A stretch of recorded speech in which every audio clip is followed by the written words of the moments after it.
Don J here. Welcome. This video is going to be very quick.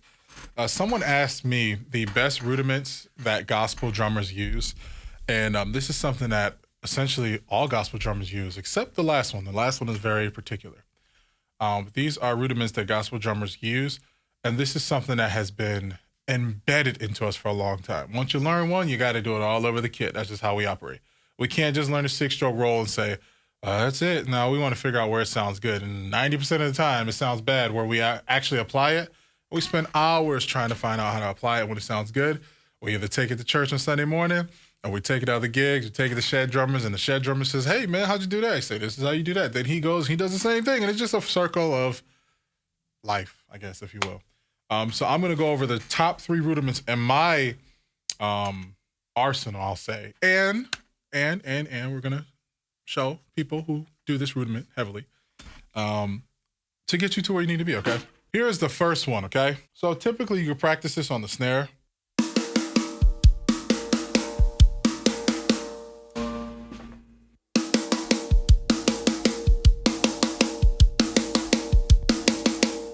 Right? But essentially we take that around the kit.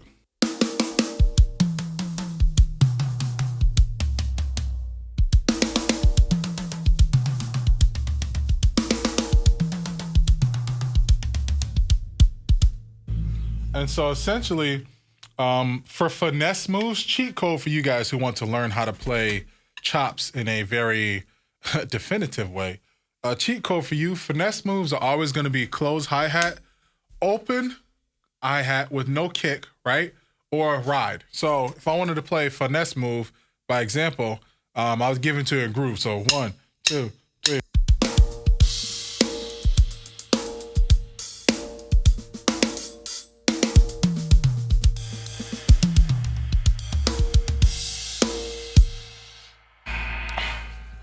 So those finesse moves happen with, it's essentially attacking the higher frequencies without giving any low frequencies. So if I wanted to play this,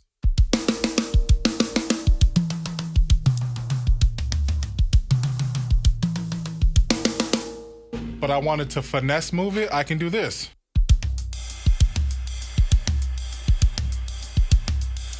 My cheat move, which I probably already shared already, I probably should never have. You know, it's my cheat move. I love it. Whatever. Anyway, my cheat move is this.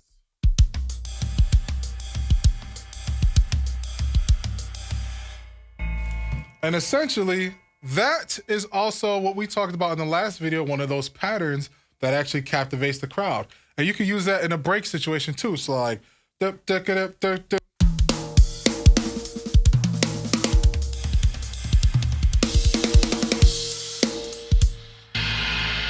or you can use it in those crowd situations when the song is over.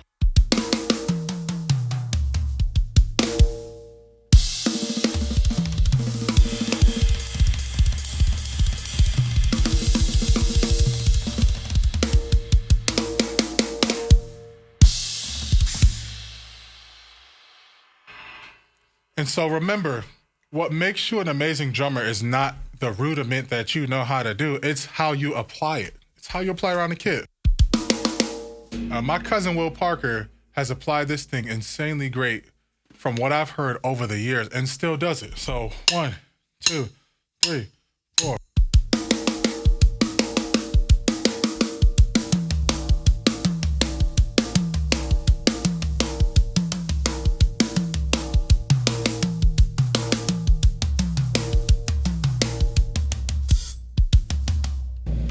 Right? So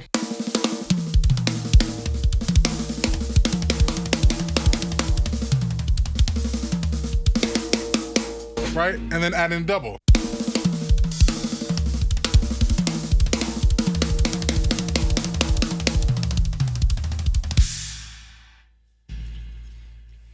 But you got to practice it over and over. Get what you want, you know? Doesn't sound too great. That sounds like a gather. What can I do after that? Okay.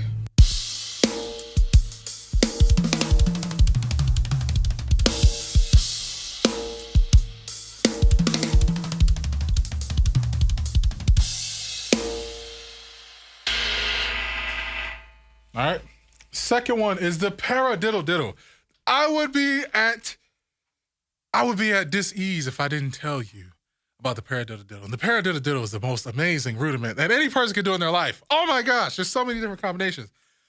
And once your brain understands the paradiddle diddle, you understand it in so many ways that it will transform your entire playing. If that's the only rudiment you know, I promise you, if I had to pick one, that's the one. All right, so listen. Paradiddle diddle is simply this.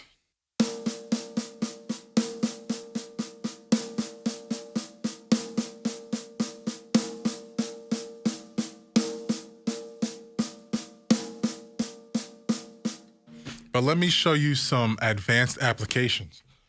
So time signature, I'm going to play a clip, but I always talk about the song Possess the Land. And Calvin Rogers himself said the paradiddle diddle is his favorite anyway. But the application of the paradiddle diddle in this song, I did not understand was a paradiddle diddle until like 15 years after the record came out.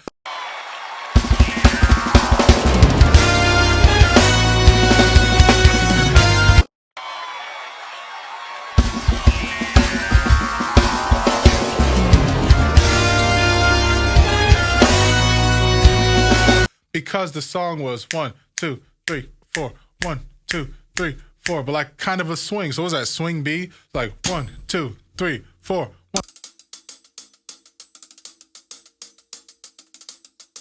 So literally, so it was 1, 2.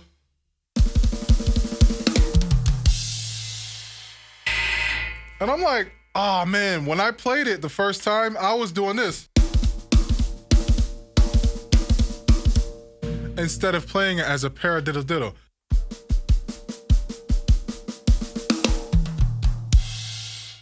But again, it takes a lot of practice to understand that, guys. It takes a lot of practice. So let me show you how the paradiddle works and the way that I use it in finesse moves. Again, I'm going to use the ending show time as an example, okay? So...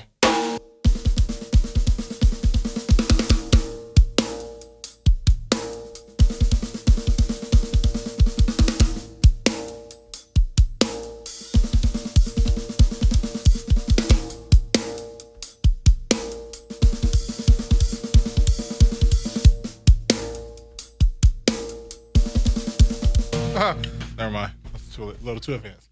All right. Now, this is how I use it in a sense we're talking about ending a show, right? So, all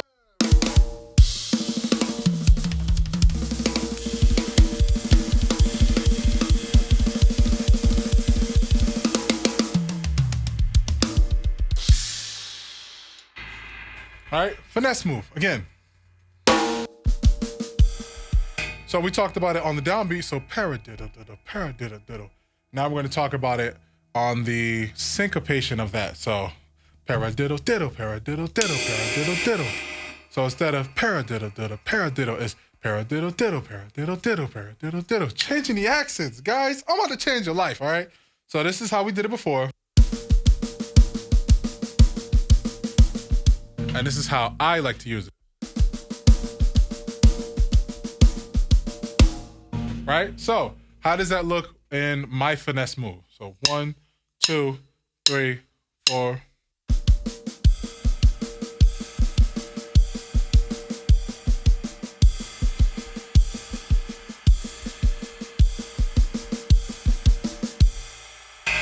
Right? So let's put that in chop form.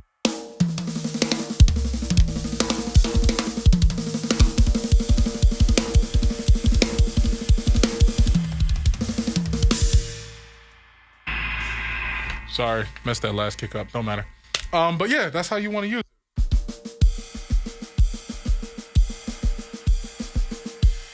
And if you notice, I even play with the accent on my left hand too, making it a chop.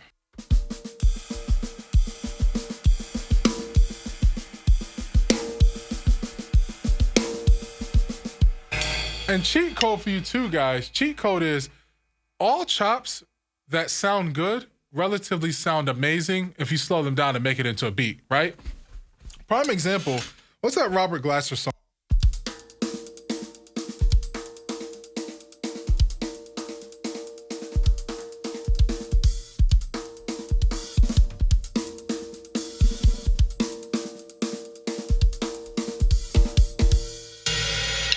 So you can speed that up.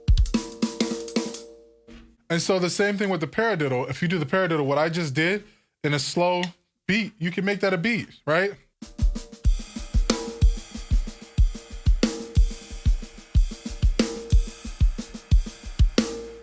One, two, three, four.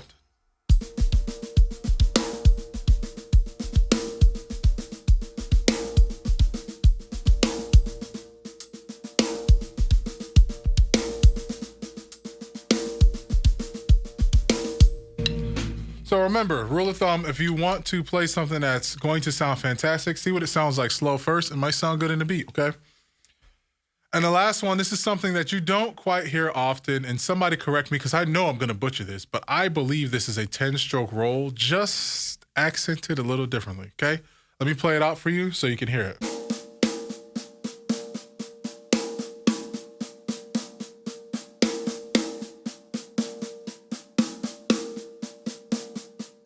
Okay? Somebody tell me what that is. I've been doing it for years. I've called it a 10-stroke roll this whole time. I could be wrong. So let's accent that again and let's apply that around the kit.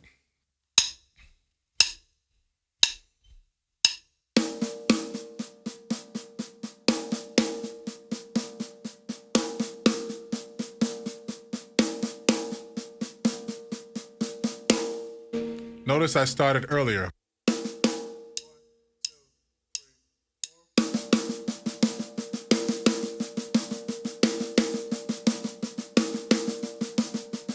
Honestly, it could be an inverted paradiddle, right? Just over and over. So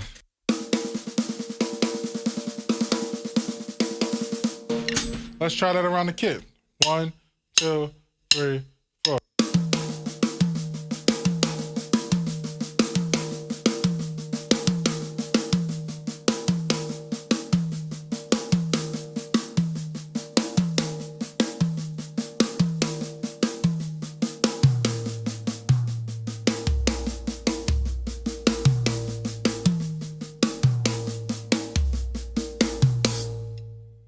Now, what's the meat and potatoes of this is going to be applying this. Remember, finesse move, open the hi-hats. This time we're going to use a kick, make it a little beefy. This is how I like to use this thing, especially when I cannot think of anything finesse-wise, right? This is when you have all those forefront thoughts, all the stress, all the stuff, all the crap, and your brain says, don't worry, I'll do it. So this is something that will be a nice finesse move for your background too. If you can't play something very amazing, you can always go to this and just leave the groove at that, okay? So 1, 2, 3, 4.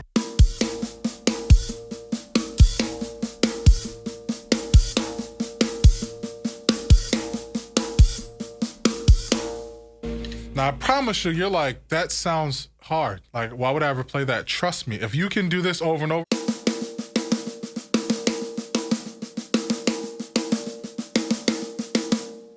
then you can do the hi-hat. Only thing with the hi-hat is just timing.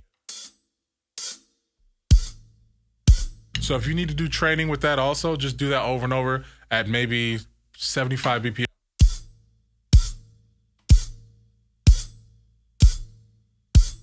Or practice it with the hi-hat closed.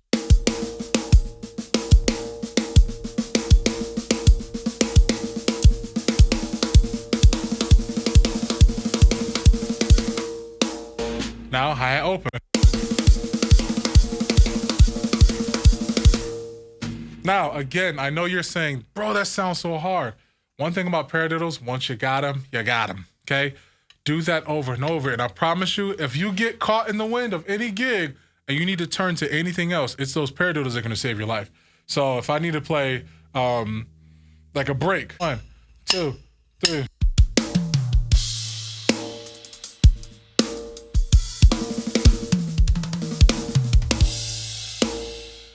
Right? If I can't muster that up, I can just do 1, 2, 3.